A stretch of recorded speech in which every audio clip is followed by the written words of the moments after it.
Hi எல்லோருக்கும் வணக்கம். Bigg Boss season 9 Tamil. So இந்த வீடியோவில் பாத்ரூமில் நைட்டு அப்படி என்னப்பா நடந்துச்சு அப்படின்ற மாதிரி பார்வதிக்கு குறும்படம் அப்படின்ற மாதிரி வந்து பார்த்தீங்கன்னா ஒரு பொண்ணோடைய ஒரு ஃபேக் அலிகேஷன் சொல்லுவாங்கல்ல, அந்த மாதிரி வந்து ஊருக்குள்ளே இருக்கிற தற்குறி பசங்க எல்லாருமே வந்து பார்த்தீங்க அப்படின்னா ஒரு விஷயம் கிடைச்சா போது ஊதி பெருசாக்கலான்ற மாதிரி கேடு கட்டத்தனம் பண்ணிட்டு இருக்காங்க.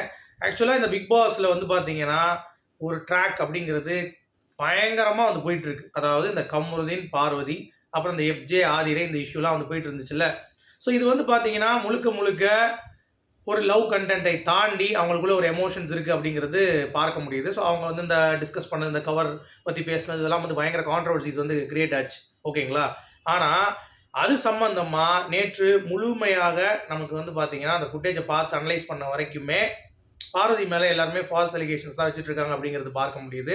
ஸோ அது என்ன அப்படிங்கிற டீட்டெயில் நான் எக்ஸ்பிளைன் பண்ணுறேன். அது மட்டும் இல்லாமல் அஃபீஷியல் ஓட்டிங்கில் யார் யார் என்னென்ன பொசிஷன்ஸில் இருக்காங்க அப்படின்னு பார்க்க போகிறோம்.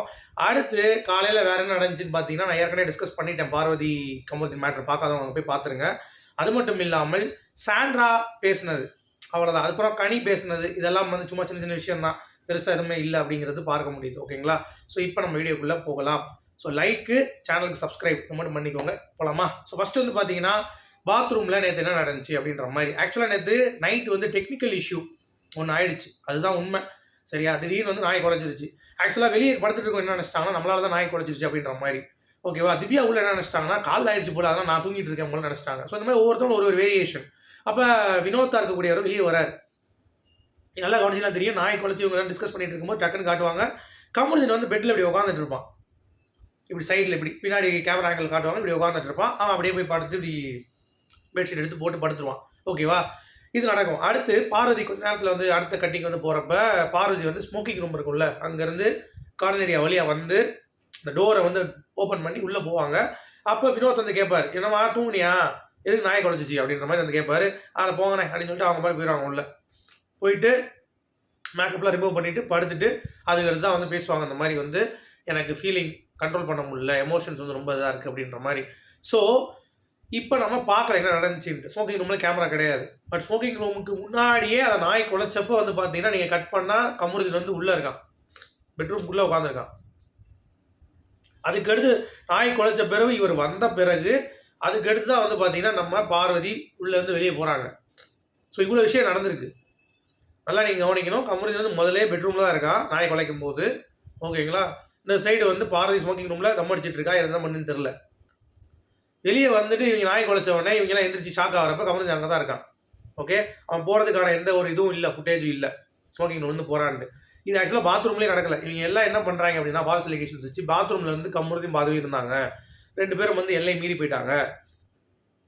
அவங்களுக்குள்ளே அது நடந்தவுடனே உடனே வந்து பார்த்தீங்க அப்படின்னா டக்குன்னு வந்து நாய் குலைச்சிச்சு அப்படின்ட்டாங்க. இதுக்கு முன்னாடி ஒரு விஷயம் நடந்திருக்கு தெரியுமா அந்த பிக் பாஸில்?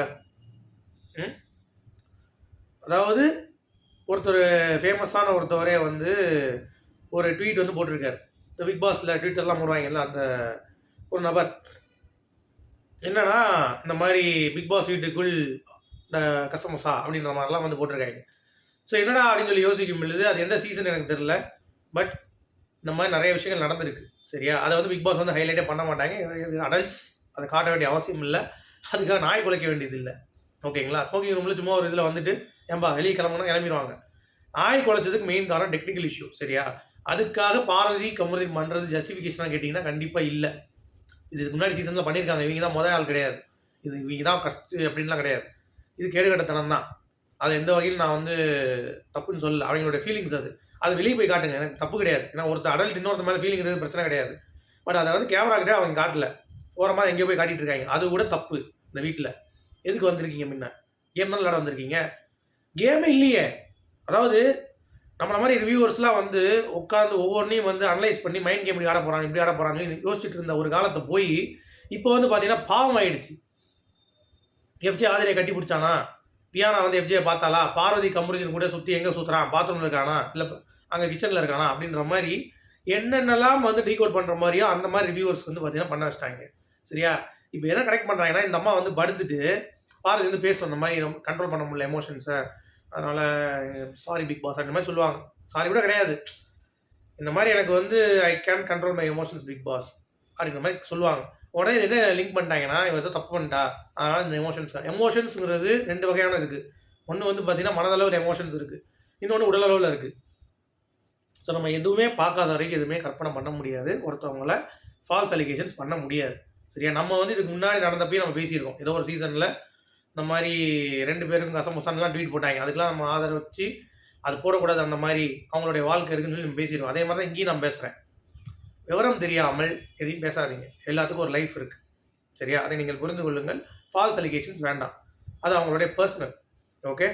So Parvathi is losing her game அப்படிங்கிறது இதன் மூலமாக தெரியுது.